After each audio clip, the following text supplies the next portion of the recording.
I mean, I think that most people that climb long enough, think about or fantasize about a gym or another place to climb or a better place to climb.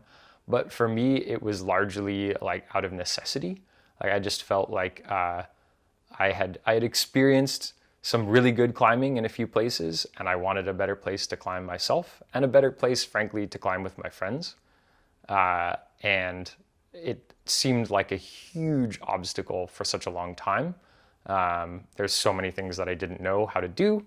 There's so many resources that I needed, but I was very strongly motivated to create a better place to climb, to continue exploring climbing, and that was like my underlying motivation. I knew that whatever we built wasn't going to be easy to change, and I wanted to create things. I wanted to create the widest possible variety of sensation I could. So my goal was to create an open-ended enough canvas that we could continually create new ideas on the same piece of terrain for 10 or 20 or 30 years even.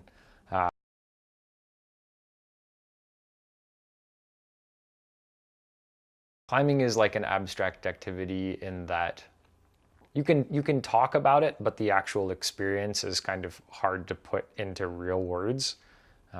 It's an experiential thing, but ultimately, the experience people are coming to the gym for is to climb on something that is exciting, that is engaging, that makes them feel accomplished and present.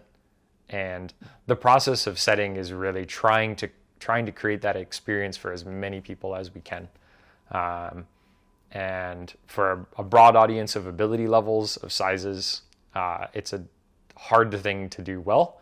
But it's also a really fun thing because in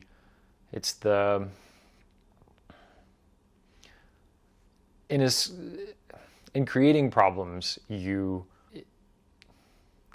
interacting with movement in a way that you do when you climb, but from a different angle. And so you can draw on your climbing knowledge when you're creating, when you're setting.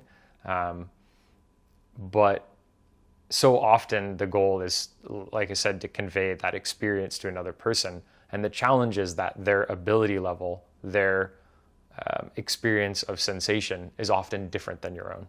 So it becomes a very abstract process of not just how can I create something that feels good to me, but how can I create something that feels good to a person who is definitely not me. As a young person, I never particularly considered myself to be very creative, or I was never labeled specifically as being creative, but I've realized that I really enjoy looking at how things function, and I enjoy understanding why things are made the way they are. And I like making things that have a purpose and a thought out purpose.